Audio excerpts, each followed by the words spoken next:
Además de este, nos quedan aún otros 2 capítulos para terminar nuestro relato de la historia de la Iglesia Católica.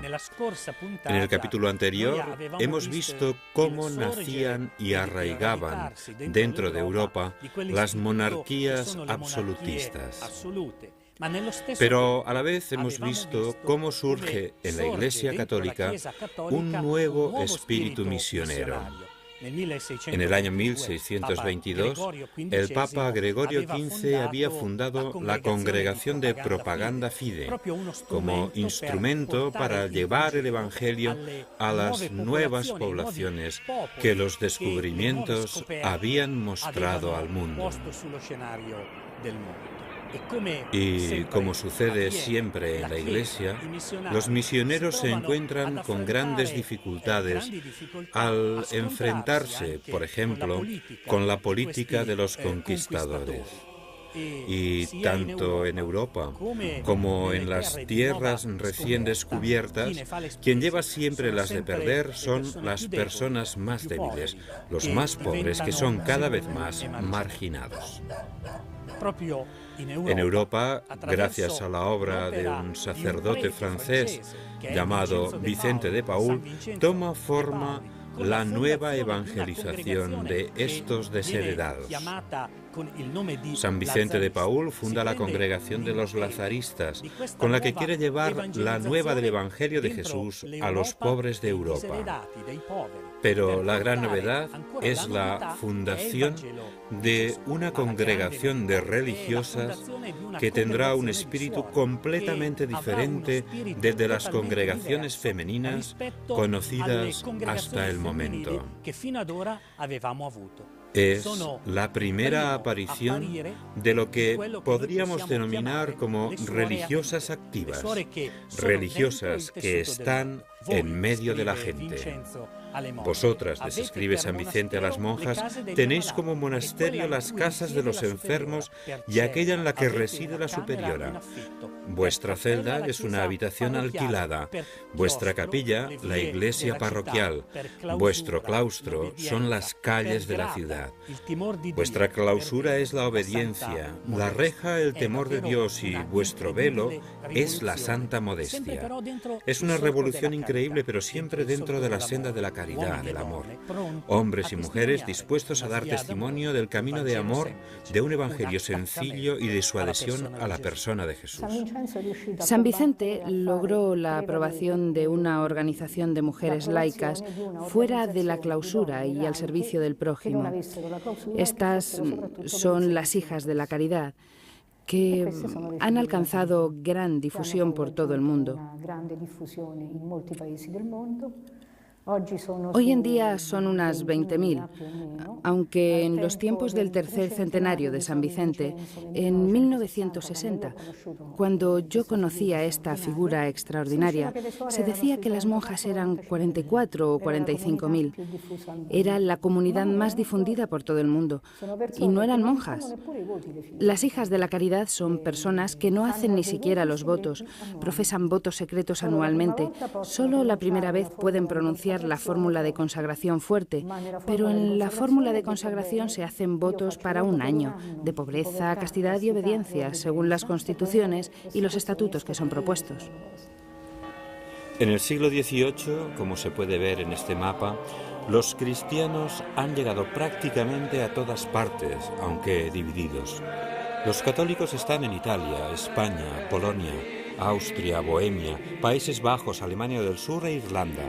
Católicos son también la mayoría de los franceses, muchos húngaros y suizos y una minoría en Inglaterra. Los luteranos son mayoría en Alemania, Rusia y Escandinavia. Los calvinistas predominan en algunas zonas de Suiza, están presentes de forma dispersa por Europa y gobiernan firmemente en Holanda. La situación en las tierras de misión no es muy diferente. Los católicos han arraigado su presencia en Sudamérica y en Asia, así como en los sectores controlados por Portugal en África. En Norteamérica se encuentran todos, desde los católicos hasta los puritanos, pasando por los anglicanos. Como habéis podido ver en los mapas que se han mostrado, ya no hay unidad religiosa. Es verdad que la religión católica es mayoritaria, pero ya no hay unidad. Para entender todo esto, debemos mirar hacia atrás un momento y situarnos en la Universidad de Lovaina, en Bélgica, a principios del siglo XVI. Allí enseña Cornelio Hans, llamado Jansenio, que centra su pensamiento no ya en el Dios misericordioso, amor crucificado, sino en el Dios riguroso. Su pensamiento desarrollaba la idea de que Dios no ha salvado a todos los hombres, que no murió en la cruz por todos los hombres, sino solamente por aquellos que han sido elegidos y viven de manera íntegra y rigurosa su pensamiento y su doctrina. El jansenismo se difunde en Francia hasta el punto de que en 1713 Clemente XI debe dictar una bula que condena las teorías extremistas de uno de los discípulos de Jansenio, un tal Kestner. Pero los más activos contra esta corriente rigorista son los jesuitas, los cuales son la fuerza más importante en la instrucción de las clases dirigentes. Pero también el principal obstáculo para aquellos que querían replantear la participación y la presencia de los católicos dentro de los gobiernos. Pero, ¿cómo estaban organizados los gobiernos de entonces? El siglo XVIII es la época en que la administración de los estados europeos está totalmente concentrada en manos de las familias reales. En la administración de los estados ya no hay órganos representativos medievales como las asambleas de señores, de ciudadanos libres o los consejos de las ciudades mercantiles como Venecia. El Estado está ahora completamente en las manos del rey. Este, por medio de una burocracia que controla en su totalidad, gestiona el poder de manera absoluta en estrecha alianza con la gran nobleza y los grandes comerciantes. Leyendo las crónicas de las recepciones de corte de aquella época, da la impresión de estar ante un mundo elegante, de maneras refinadas. La realidad es totalmente opuesta, una violenta pirámide que tiene al rey en su vértice, el cual domina y se aprovecha del duro trabajo de los campesinos y artesanos europeos y de la explotación intensiva de las nuevas tierras, haciendo trabajar a miles y miles de esclavos. En esta situación de gran decadencia social, el rey, los nobles y los gobernantes viven lejos de la gente pobre. Y ésta comienza a preguntarse si todo esto que está sucediendo es voluntad de Dios. El radicalismo jansenista, como ya hemos visto, encuentra tierra fértil donde arraigar cada vez más en medio de la sociedad. Acusan a los jesuitas de favorecer esa injusta política. Incluso, dentro de la Iglesia, aparecen voces acusando a los jesuitas de estar involucrados en esta situación.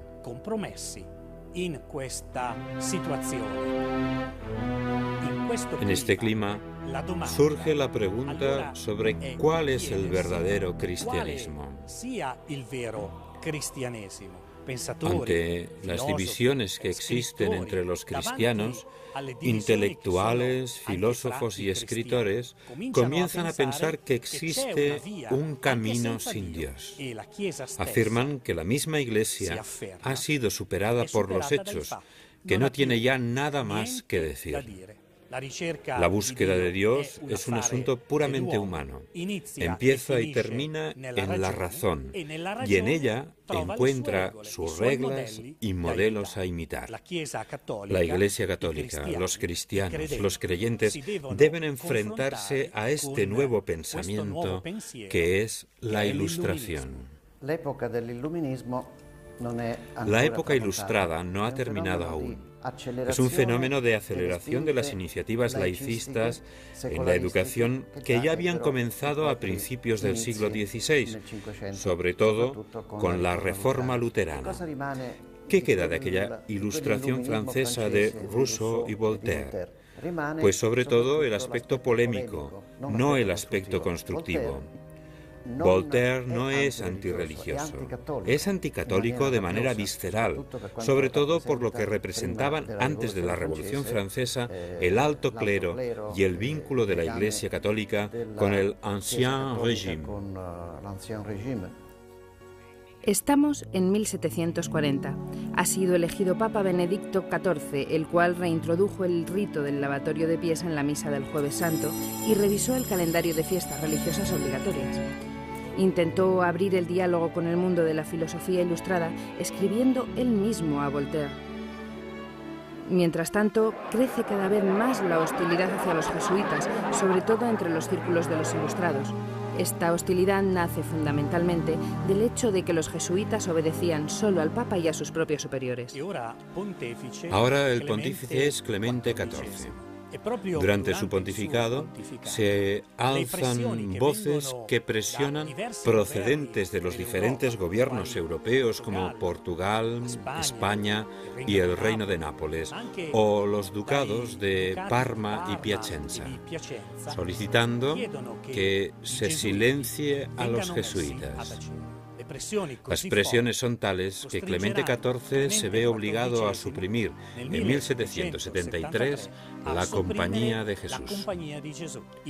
Aquellos jesuitas, fundados a mediados del siglo XVI por San Ignacio de Loyola, eran suprimidos con un acto administrativo del pontífice. El daño es enorme.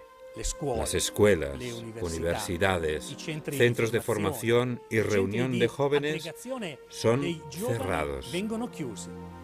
Vivimos anticipadamente, aunque quizá de manera menos dramática, lo que sucederá más adelante con la Revolución Francesa, cuando sacerdotes, monjas, religiosos e instituciones católicas serán violados y cerrados.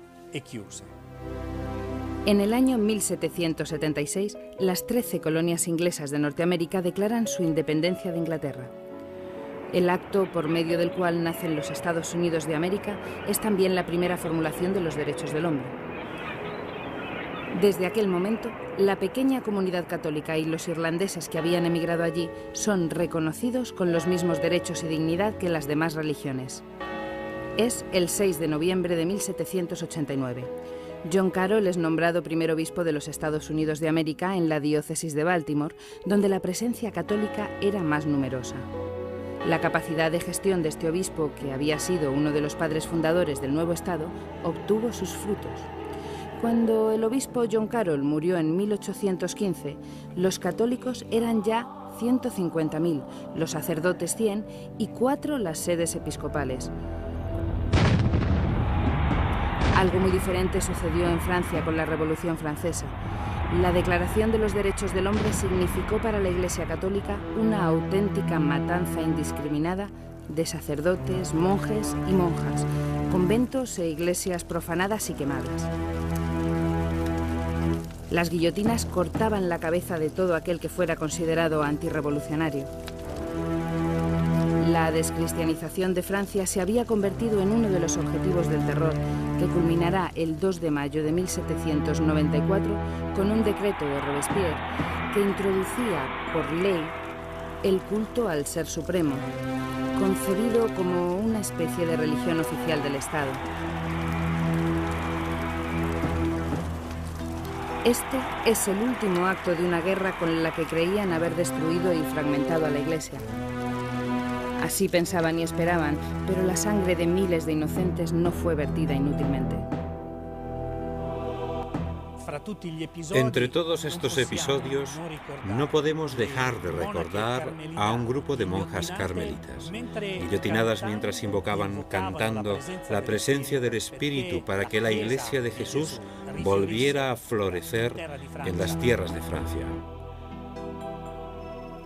Mientras suceden estos violentos y sangrientos hechos, el Papa es Pío VI, que al principio se mostró atemorizado ante tal violencia. En 1791, los revolucionarios franceses pretendieron que los sacerdotes jurasen y firmasen su fidelidad a un Estado que era claramente anticristiano. Y el sucesor de Pedro alzó la voz para condenar en su totalidad la Revolución Francesa. Tras la breve etapa del triunvirato, surgió la figura de Napoleón Bonaparte, el cual mantuvo siempre bajo presión al Papa. En 1796 ocupa Milán, a las puertas del territorio pontificio. A pesar de su presión cada vez mayor, el Papa no retira su condena a los principios de la Revolución Francesa, que pretendían arrebatarle de su cuidado al rebaño que Dios le había confiado. Poco después, será invadida Roma, el Papa arrestado y encerrado en la Cartuja de Florencia hasta su muerte en el exilio. La ocupación de Roma por parte de los franceses les parece a muchos una señal de un próximo hundimiento de la Santa Sede. Pío VI había dispuesto a principios de 1797 que a su muerte el cónclave para la elección de un nuevo pontífice podría tener lugar incluso en condiciones de emergencia.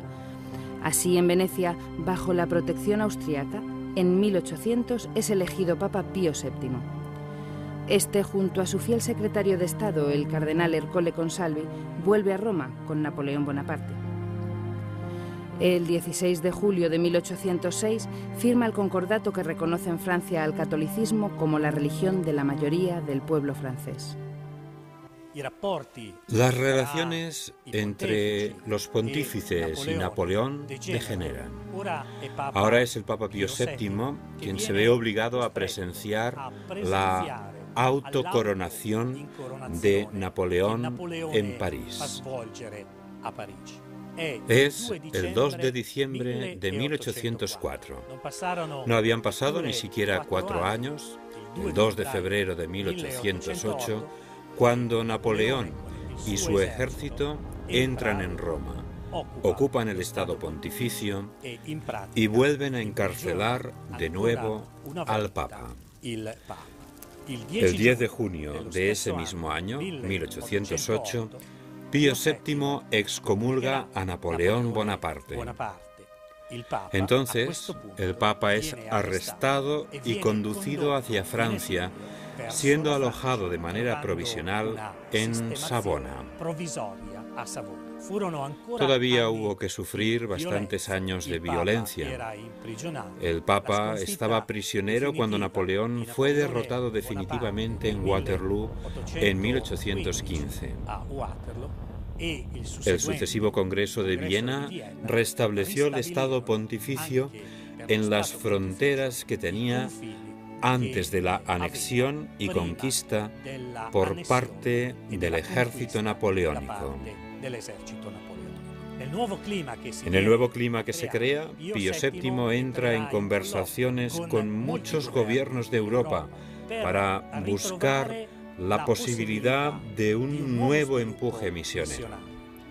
La reconstrucción de la Compañía de Jesús dará nuevo impulso y desarrollo a esta nueva evangelización. Más tarde, León XII reestructurará y reorganizará la congregación Propaganda Fide, nombrando director al cardenal Consalvi. Este será sustituido por el cardenal Capellari, que más adelante se convertirá en el Papa Gregorio XVI. El Papa Gregorio XVI comenzó su pontificado reorganizando las misiones. El 12 de noviembre de 1845 aprobó una disposición de Propaganda Fide en la que se alentaba la formación de un clero y una jerarquía indígenas en aquellos territorios de misión donde la Iglesia anuncia el Evangelio. Con Gregorio XVI, la Iglesia afirmaba su alejamiento de las luchas meramente políticas y se dedicaba con nuevo vigor e impulso en esta evangelización, a la misión de llevar el Evangelio a todos, para hacer cada vez más presente la vida de Cristo. Evidentemente esto no significa encerrarse en el ámbito espiritual, sino trabajar con más ahínco en apoyar a los más pobres, en apoyar a quienes más necesitan.